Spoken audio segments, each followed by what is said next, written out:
राधे राधे दोस्तों। आज हम आपको सुनाएंगे एक साधु के 4 प्रश्न और चारों राजकुमार पत्थर कैसे बन गए। अगर आप हमारे चैनल पर नए हैं तो प्लीज हमारे चैनल अपनी संस्कृति को लाइक करें, सब्सक्राइब करें और शेयर करें। बहुत समय पुरानी बात है कि एक राजा था। उसके 4 बेटे थे। वह अपने बेटों से बहुत प्यार करता था। उसने अपने राजकुमारों को अच्छी शिक्षा दिलवाई और वह राजकुमारों को अपने पास बुलाया और कहा कि देखो, मेरे राज्य में तुम लोग बारी बारी से पहरा दो और देखो कि प्रजा में कोई दुखी तो नहीं है, क्योंकि वह राजा बहुत ही न्यायप्रिय और धर्म का पालन करने वाला राजा था। उसके राज्य में चारों तरफ शांति थी और उसका साम्राज्य बहुत बड़ा था। राजा की प्रजा अपने राजा को बहुत मान सम्मान देती थी और उसे बहुत ही मानती थी। राजा ने अपने पुत्रों से कहा कि तुम पहरा देना और पता लगाना कि प्रजा में कोई दुखी तो नहीं है, किसी को कोई कष्ट तो नहीं है, या किसी को कोई जरूरत है तो तुरंत उसकी मदद करो। तब राजा के चारों बेटे राजा के पास आए और उन्होंने राजा की बात सुनी। तो सबसे बड़ा बेटा कहने लगा, पिताजी, सबसे पहले पहरा मैं दूंगा। अब बड़े राजकुमार ने अपने राज्य का पहरा देना शुरू कर दिया। वह रात को अपने राज्य में पहरा देता। एक दिन की बात है कि राजकुमार रात को पहरा दे रहा था और सुबह होने वाली थी। तभी उसने देखा कि एक जोगी जो तालाब के किनारे बैठा हुआ था, उसके पास 4 घोड़े घास चर रहे थे। उसने देखा कि घोड़े बहुत ही सुंदर थे। उसके पिता की घुड़साल में अभी तक ऐसी इस नस्ल के घोड़े नहीं थे, क्योंकि वे उस जोगी के पास बहुत ही अच्छे घोड़े थे, जिन्हें देखकर वह देखता ही रह गया। अब वह राजकुमार जोगी के पास गया और जोगी से बोला कि तुम कौन हो और कहाँ से आए हो। तो जोगी बोला कि मैं देश घूमने के लिए निकला हूँ और अब मैं तुम्हारे राज्य में आया हूँ। तब राजकुमार ने उससे पूछा कि तुम्हें क्या चाहिए। तो वह जोगी कहने लगा, मुझे तुम चाहिए। यह सुनकर राजकुमार थोड़ा हैरान हुआ। फिर वह कहने लगा कि तुम्हारे पास ये घोड़े बड़े सुंदर हैं। तो उस जोगी ने कहा कि तुम्हें चाहिए तो जाओ, घूम कर आओ, और जो भी यात्रा के समय तुम्हें अनुभव हो उसे मुझे जरूर बताना। राजकुमार ने आश्चर्य से पूछा, तुम्हें मैं क्यों चाहिए? उसके बदले में भी तुम्हें मैं चाहिए तो मेरा क्या करोगे? तुम्हें पता नहीं है, मैं इस देश के राजा का सबसे बड़ा बेटा हूँ। मैं यहाँ का राजकुमार हूँ। मेरे पिता ने मुझे इस देश की देखभाल करने के लिए कहा है। मैं यह देख सकूं कि किसी को किसी चीज की जरूरत तो नहीं है। बताओ, अगर तुम्हें किसी चीज की जरूरत है तो। जोगी ने फिर वही जवाब दिया, मुझे तो केवल तुम चाहिए और कुछ नहीं। पर वह अगर तुम कुछ और लो तो मुझे बताओ, तुम्हारे लिए मैं वह ला दूंगा। राजकुमार ने कहा, पर जोगी अपनी बात पर डटा रहा। तब राजकुमार कहने लगा, ओ जोगी, मैं तुम्हारे इन बढ़िया से घोड़ों में से एक घोड़े की सवारी करना चाहता हूँ। जोगी ने कहा कि ठीक है, सवारी के लिए आप कोई सा भी घोड़ा चुन लीजिए, लेकिन ध्यान रहे, शाम होने से पहले तुम्हें यहाँ वापस आना होगा और जो भी तुमने यात्रा के दौरान जो भी देखा है उसके बारे में मुझे बताना होगा। अब राजकुमार ने अपनी पसंद का एक घोड़ा चुना और उस पर सवार होकर चल दिया। जैसे ही राजकुमार उस घोड़े पर बैठा तो उस घोड़े ने तो बहुत तेजी से भागना शुरू कर दिया और वह एक जंगल की तरफ जा रहा था। जंगल में जाकर राजकुमार ने देखा कि वहां एक सब्जी का बगीचा था। बगीचे के पास जाकर वह रुक गया। उस बगीचे के चारों तरफ ऐसी बाड़ लगी थी कि उसके अंदर कोई नहीं घुस सकता था। राजकुमार जंगल की दूसरी तरफ की ओर घूमने चला गया। फिर वहां से जब लौटने लगा तो क्या देखता है कि जो उस सब्जी के बगीचे के बाड़े में लगे हुए जितने भी डंडे थे वे सब हंसियां बनकर जो सब्जी को काट रहे हैं। यह देखकर राजकुमार बड़ा हैरान हुआ, लेकिन उसकी समझ में कुछ नहीं आया कि यह सब क्या हो रहा है। वह वापस चल दिया। जब वह वापस जोगी के पास आया तो जोगी ने उससे पूछा कि राजकुमार, उसकी घोड़े की सवारी कैसी रही? तो राजकुमार ने कहा कि बहुत आनंद आया। तब जोगी ने फिर पूछा कि रास्ते में क्या कुछ देखा? राजकुमार बोला कि हाँ जोगी, मैंने एक बगीचा देखा जिसके चारों तरफ एक ऐसी बाड़ लगी हुई थी जिसके अंदर जाना असंभव था। मैं उससे थोड़ा और आगे चला गया। फिर जब मैं वापस लौट कर आया तो देखा उसी बाड़ के जो डंडे लगे हुए थे बाड़ में, वे हंसियां बन गए और उस बगीचे से सब्जी काट रहे हैं। जोगी ने पूछा, जानते हो इसका मतलब क्या है? राजकुमार बोला, नहीं, मैं तो इसका मतलब नहीं जानता। जोगी बोला, नहीं जानते तो तुम्हारे पिता ने तुमको इस राज्य की देखभाल करने के लिए क्यों कहा है? जाओ, तुम पत्थर के बन जाओ। जोगी का यह कहते ही राजकुमार पत्थर का बन गया। अब 1-2 दिन बीत गए लेकिन बड़ा राजकुमार वापस नहीं आया। तो राजा कहने लगा कि पता नहीं राजकुमार कहाँ चला गया है। अब राजा का जो दूसरा बेटा था वह राजा से कहने लगा, पिताजी, पहरा देने मैं जाऊंगा और शहर अपने नगर की देखभाल के लिए जाऊंगा और अपने भाई का पता लगाऊंगा। अब दूसरा बेटा जो है अपने राज्य की देखभाल के लिए पहरा देने के लिए चल दिया। वह भी पहरा देते हुए उसी जोगी के पास पहुंचा जो अभी भी तालाब के किनारे बैठा हुआ था। जोगी के पास 4 घोड़े घास चर रहे थे। इतने बढ़िया घोड़ों को देखकर दूसरा राजकुमार बड़ा खुश हुआ। वह भी जोगी के पास गया और उससे पूछा कि तुम कौन हो और कहाँ से आए हो? जोगी बोला, मैं यहाँ इस देश में कुछ दिनों से घूम रहा हूँ। ये 4 घोड़े मेरे हैं। तो राजकुमार ने कहा, क्या तुम इनमें से किसी एक घोड़े की सवारी मुझे करने दोगे? तब वह कहने लगा, जोगी, कल राजा का एक सबसे बड़ा बेटा यहाँ आया था। उसने भी इनमें से एक घोड़े की सवारी करनी चाहिए। मैंने उसको किसी भी घोड़े को चुनने के लिए कहा और उसकी सवारी की इजाजत दे दी। पर जब सवारी करके वह वापस आया और उसने जो रास्ते में देखा वह उसका मतलब मुझे नहीं समझा सका, तो मैंने उसको पत्थर का बना दिया। दूसरा राजकुमार बोला, अच्छा, मगर उसने ऐसा क्या देखा था कि जो तुमने वह समझ नहीं सका और तुमने उसे पत्थर का बना दिया? तब जोगी बोला कि उसने मुझे बताया कि उसने देखा था कि एक जो बगीचा है उसमें सब्जी बो रखी है और जो बगीचे की जो बाड़ बंधी हुई है उसके डंडे हंसिया बनकर हंसिया में बदल गए हैं और उस सब्जी को काट रहे हैं। तब वह राजकुमार कहने लगा, अगर इसका मैं उत्तर दे दूंगा तो क्या मेरा भाई ठीक हो जाएगा, वह जिंदा कर दोगे?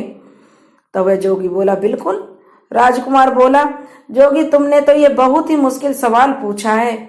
जब मैंने उसे देखा ही नहीं है जिसके बारे में आप पूछ रहे हो तो मुझे कैसे समझ आ सकती है? हाँ, एक बार मुझे घोड़ा दे दो, मैं उसे देख आऊं तो मैं आपके सवाल का जवाब दूंगा और मेरे भाई को ठीक कर देना। जोगी ने उसे इजाजत दे दी और वह घोड़ा लेकर वहां से चला गया। घोड़ा भी उसको एक जंगल की तरफ ले गया जहां जाकर उसने देखा कि एक जो गाय ब्याई हुई है, तुरंत गाय ब्याई थी और उसने एक बछिया को जन्म दिया। लेकिन यह क्या, गाय उल्टा बछिया का ही दूध पी रही थी। वह बहुत देर तक देखता रहा कि यह कैसा अजीब दृश्य है। वह उसे देखता रहा कि तुरंत ब्याई गाय है और छोटी सी बछिया जो उसका दूध पी रही है गाय। फिर वह वापस लौट आया। उसकी समझ में कुछ नहीं आया। जब वह जोगी के पास आया तो जोगी ने उससे पूछा, तुमने रास्ते में क्या देखा? राजकुमार ने उसने बताया कि हाल ही में एक बछिया पैदा हुई है और जो बछिया की माँ है, जो बछिया का दूध पी रही है। अब बछिया अपनी माँ को दूध पिला रही है। मेरी तो समझ में कुछ नहीं आया। मैं तो उसे बड़ा हैरान हूं, ये क्या देखा मैंने? जोगी ने उससे पूछा, तो तुम क्या बता सकते हैं इसका मतलब क्या हुआ? राजकुमार बोला, मैं खुद इतना हैरान हूं, मेरी अब तक समझ में नहीं आ रहा, तो मैं कैसे बता सकता हूँ? जोगी बोला, तो तुम नहीं जानते? राजकुमार बोला। उसके इस जवाब का मैं कोई उत्तर नहीं दे सकता, क्योंकि इससे पहले ही वह पत्थर का बन चुका था। दूसरा राजकुमार भी पत्थर का बन गया। अब राजकुमार जब महल नहीं लौटा तो दोनों राजकुमारों को कई दिन बीत गए। तब तीसरा राजकुमार राजा से कहने लगा, राजा साहब, पिताजी, मैं नगर की देखभाल के लिए जाऊंगा और अपने भाइयों को भी ढूंढ कर लाऊंगा कि वे कहाँ गए हैं। राजा ने अब तीसरे राजकुमार को आज्ञा दे दी। तीसरी सुबह तीसरा राजकुमार शहर की देखभाल के लिए निकला। वह भी वहीं उसी तालाब के पास पहुंचा जहां जोगी बैठा हुआ था। उसने देखा जोगी के 4 घोड़े घास चर रहे हैं, तो वह उन घोड़ों की सुंदरता को देखकर देखता ही रह गया, क्योंकि उसे वे घोड़े बड़े पसंद आए। उसने जोगी के पास पहुंचा और उसने पूछा कि तुम कौन हो और इतने सुंदर घोड़े कहाँ से मिले हैं तुमको। उनके इन सवालों पर ध्यान न देते हुए जोगी ने उससे अपने पास बैठ जाने के लिए कहा। जब जोगी ने उससे अपने पास बैठने के लिए कहा तो वह राजकुमार उसके पास बैठ गया। बातों बातों में उसे पता चला कि यह भी राजकुमार था और अपने दोनों भाइयों को खोजने के लिए निकला था। उसने उसको जोगी ने बताया कि तुम्हारे दोनों भाइयों के साथ क्या हुआ है। वे मेरे पास आए थे और घोड़ा लेकर घूमने के लिए निकले, लेकिन रास्ते में उन्हें जो देखा उसका उत्तर वे नहीं दे पाए, इसलिए दोनों पत्थर के बन गए। फिर उसने बाद में कहा कि अगर वह दोनों भाइयों को जिंदा कर देगा तो वह उस डंडिये और जो कि डंडे थे हंसिया में बदल गए, और जो हाल ही में पैदा हुई बच्चियां अपना दूध माँ को पिला रही थी उनका जवाब दे देगा, तो तुम्हारे दोनों भैया जो भाई राजकुमार है ठीक हो जाएंगे, जिंदे हो जाएंगे। राजकुमार बोला, ठीक है, आपका बहुत बहुत धन्यवाद। अगर आप मुझे अपना एक घोड़ा दे दे तो एक बार मैं इन अजीब चीजों को एक बार देख कर आता हूँ और समझ कर आता हूँ। जोगी बोला, ठीक है, क्यों नहीं, तुम इनमें से कोई भी एक घोड़ा ले जाओ, मगर ध्यान रखना शाम होने से पहले तुम्हें यहाँ वापिस आना है, और जो भी रास्ते में तुम्हें दिखाई देगा, यात्रा के दौरान जो भी अनुभव होगा वह आकर मुझे बताना है। राजकुमार ने उनमें से एक घोड़े को लिया और उस पर सवार होकर चल दिया। वह घोड़ा भी उसको जंगल की तरफ ले गया, जहां उसने देखा कि एक आदमी अपने सर पर लकड़ियों का गट्ठर लादे हुए था। केवल वह उन्हीं लकड़ियों से संतुष्ट नहीं था, उसके सिर पर लकड़ियों का गट्ठर था, फिर भी रास्ते में उसे जो लकड़ियां मिल रही थीं वह उन्हें भी बीन रहा था। यह देखकर राजकुमार बड़ा हैरान था कि देखो, सर पर इतना बोझ है फिर भी वह लकड़ियों का मुंह नहीं छोड़ रहा था। राजकुमार ने सोचा इसका क्या मतलब हो सकता है, लेकिन उसकी समझ में कुछ नहीं आया। अब जब राजकुमार शाम को जोगी के पास पहुंचा तो जोगी ने उससे उसका मतलब जानने के लिए पूछा, तो उसने कहा कि मुझे एक लकड़ी बीनने वाला व्यक्ति मिला, उसके सिर पर काफी गट्ठर था, लेकिन फिर वह भी लकड़ियां बीन रहा है, उसके सिर पर इतना गट्ठर है, उनसे संतुष्ट नहीं है। तो जोगी ने कहा कि तुम इसका मतलब जानते हो। राजकुमार बोला, मेरी तो समझ में कुछ नहीं आया, मैं खुद तुमसे पूछना चाहता हूँ। तो जोगी ने उसको भी पत्थर बना दिया।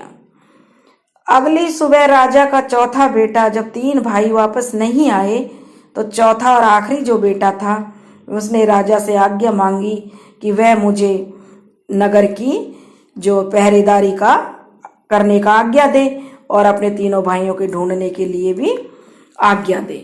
अब राजा ने उसे चौथे राजकुमार को भी आज्ञा दे दी। अब चौथा राजकुमार अपने नगर की पहरेदारी करने के लिए निकल पड़ा और अपने तीनों राजकुमार भाइयों को भी उसे ढूंढना था। उसने भी देखा कि तालाब के किनारे एक जोगी बैठा है और उसके पास बड़े सुंदर घोड़े घास चर रहे हैं। तो उसने जोगी को प्रणाम किया और उससे पूछा, क्या उसने उसके तीनों भाइयों को देखा है।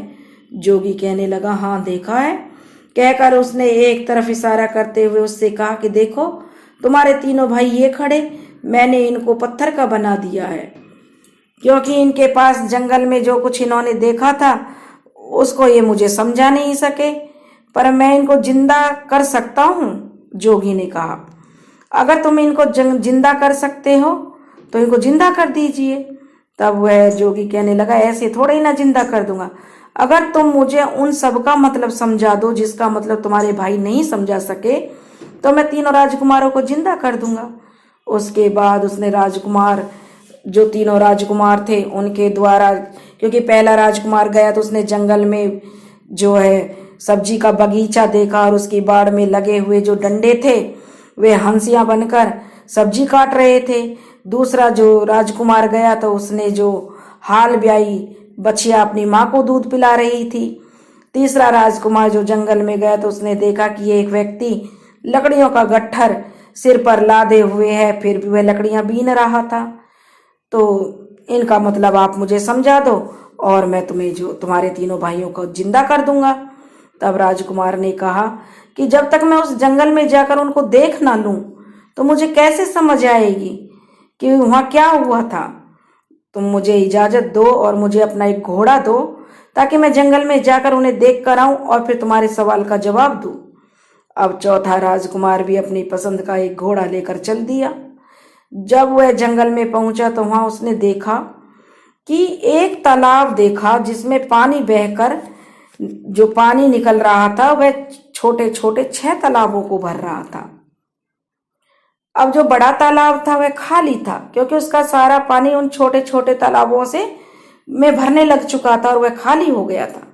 शाम को जब वह जोगी के पास लौटा तो जोगी ने उससे भी वही सवाल किया कि उसने उसने तीनों भाइयों को, जो भाई थे उन्होंने जो देखा था सो बताया, और तुमने क्या देखा हुआ मुझे बताइए। तो उसने कहा कि इनका मतलब तो मुझे नहीं समझ आ रहा है। राजकुमार ने जोगी के सवाल का जवाब दिया कि मैं जो नाकामयाब रहा, मुझे ऐसा कुछ देखने को नहीं मिला जोगी, लेकिन मुझे जो है एक अलग ही चीज दिखाई दी कि 7 तालाब हैं। एक बड़ा तालाब है जो छोटे छोटे को तालाबों को भर रहा है, लेकिन छोटे तालाबों से बड़ा तालाब नहीं भरा जा रहा है। इसका क्या मतलब है, मैं नहीं समझ पा रहा हूं। जोगी ने जो है चौथे राजकुमार को भी पत्थर का बना दिया कि तुमने किस राजा ने तुम्हें जो राज्य की देखभाल का जिम्मा संभालने के लिए दिया है, तुम इतने सवालों के जवाब नहीं दे सकते। चौथा राजकुमार भी पत्थर की मूर्ति बन गया। जब राजा को पता चला कि कई दिनों से उसके चारों बेटों का कोई पता नहीं है, उसने गुप्तचरों को भेजा लेकिन कोई पता नहीं चला। तो उसको शक हुआ कि कहीं उसके बेटों पे जरूर कोई मुसीबत तो नहीं आ पड़ी है। अब उसे खुद जाकर उन्हें ढूंढने के लिए निकलना चाहिए। यह सोचकर राजा अपने चारों बेटों को ढूंढने के लिए निकल पड़ा।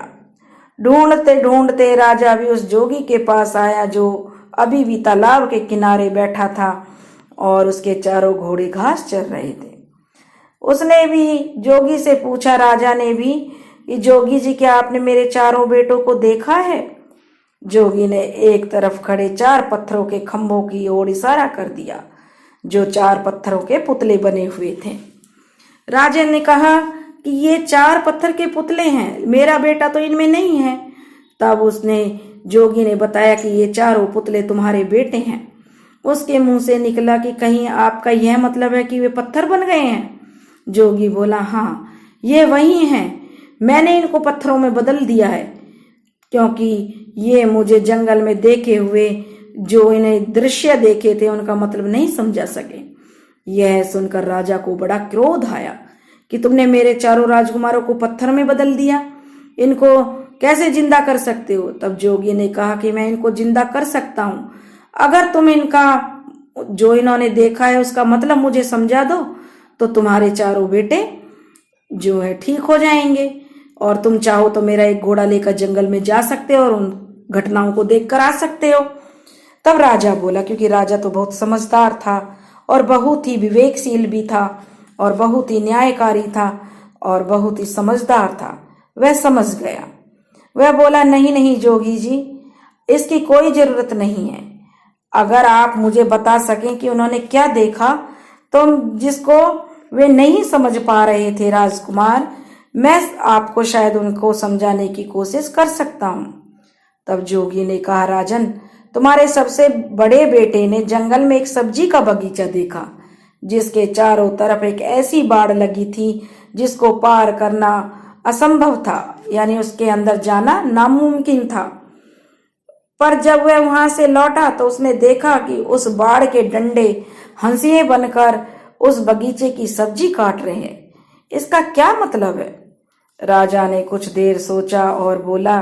राजा बोला, जोगी जी, यह एक ऐसे आदमी की तस्वीर है जिसके पास कुछ पैसा सुरक्षा के लिए रखा गया हो, और जब उस पैसे का मालिक अपना पैसा उससे वापस मांगने आया हो तो उस आदमी ने उसके पैसे या तो कहीं छिपा दिए या उसे खर्च कर दिया हो, जिससे कि उसे पैसे मालिक को उसका पैसा ना मिल रहा हो। माली अपने इस भरोसेमंद आदमी को अपना पैसा देखकर अब पछता रहा है, क्योंकि उसके भरोसेमंद व्यक्ति ने उसका जो विश्वास तोड़ दिया है। तो जैसे ही राजा ने इसको अपना जो सवाल बताया, इसका हल किया, उसका बड़ा बेटा उसके सामने जिंदा हो गया, बिल्कुल तंदुरुस्त था, बिल्कुल ठीक ठाक था। जोगी ने अब अपना दूसरा सवाल बताया कि राजा साहब, तुम्हारे दूसरे बेटे ने एक हाल की ब्याई हुई बछिया गाय थी जो जिसने बछिया को जन्म दिया, तो वह बछिया अपनी माँ को दूध पिला रही थी। इसका जवाब तुम्हारा बेटा नहीं दे सका। तब राजा बोला, बड़ी अजीब सी बात है, इसमें उसको यह देखकर कि यह नहीं बता सका, उसको यह देखकर किसी ऐसी स्त्री की याद नहीं आई जो अपनी बेटी की कमाई पर जिंदा रहती हो, जो अपनी बेटी का जो घर का खाती हो, बेटी की कमाई खाती हो। तो यह एक ऐसी औरत है जो अपनी बेटी की कमाई पर जिंदा रहती है। राजा का यह कहते ही उसका दूसरा बेटा भी जिंदा होकर उसके सामने खड़ा हो गया। तब जोगी ने अपना तीसरा सवाल पूछा, राजन, तुम्हारे तीसरे बेटे ने एक ऐसा आदमी देखा जो अपनी पीठ पर लकड़ियों का गट्ठर लादे हुए था। फिर भी जबकि उसके गट्ठर में ढेर सारी लकड़ियां थीं, पर वह अपने उस गट्ठर से संतुष्ट नहीं था और रास्ते में जो भी लकड़ियां मिलती उन्हें भी बीन रहा था। तब राजा ने सोचा और कहा कि इसका मतलब यह है कि यह इस बात को बताता है कि कुछ ऐसे लोग होते हैं, उनके पास कुछ भी हो पर वे उससे संतुष्ट नहीं होते हैं, उनको हमेशा और ज्यादा की इच्छा बनी रहती है। जैसे ही राजा ने यह शब्द बोले, उसका तीसरा बेटा भी जिंदा होकर उसके सामने खड़ा हो गया। अब जोगी ने अपना चौथा और आखिरी सवाल पूछा, राजन, तुम्हारे सबसे छोटे बेटे ने जंगल में एक तालाब देखा जिसने दूसरे 6 तालाबों को पानी देने के लिए अपने आप को खाली कर दिया। इसका क्या मतलब है? राजा बोला, जोगी जी, यह बड़ा तालाब दुनिया के उन आदमियों के समान है जो दूसरों को देने के लिए अपना सब कुछ खर्च कर देते हैं, पर उन्हें बदले में क्या मिलता है? कुछ नहीं। एक इंसान ऐसा दूसरे की भलाई के लिए सब कुछ करेगा लेकिन उसे कुछ नहीं मिलता है। एक ऐसे व्यक्ति की तस्वीर है। जैसे ही राजा यह बोला, उसका चौथा बेटा भी जिंदा होकर उसके सामने खड़ा हो गया। राजा अपने चारों बेटों को देखकर बड़ा प्रसन्न हुआ। उसने अपने चारों बेटों को खुशी खुशी अपने महल लेकर वापस आ गया। कुछ समय बाद राजा ने अपने चारों बेटों को बराबर राज्य बांट कर दे दिया और उनसे बोला कि सुखपूर्वक अपनी जिंदगी बिताओ और अच्छे से राज्य करो। अच्छी और सुशील राजकुमारियां ढूंढकर अपने पुत्रों की विवाह कर दिए और चारों बेटा उसके राजा बन गए। अब राजा खुद जंगल में जाकर शांति से रहने के लिए चला गया। उसने जो है कहा कि मैं जंगल में जाकर अपनी आगे की जिंदगी को आसान बनाऊंगा, और वह एक साधु बन गया और साधु बनकर अपने परमात्मा की खोज में लग गया। दोस्तों, अगर आपको हमारी कहानी पसंद आई हो तो प्लीज़ हमारे चैनल अपनी संस्कृति को ज़्यादा से ज़्यादा लाइक करें, सब्सक्राइब करें और शेयर करें। राधे राधे।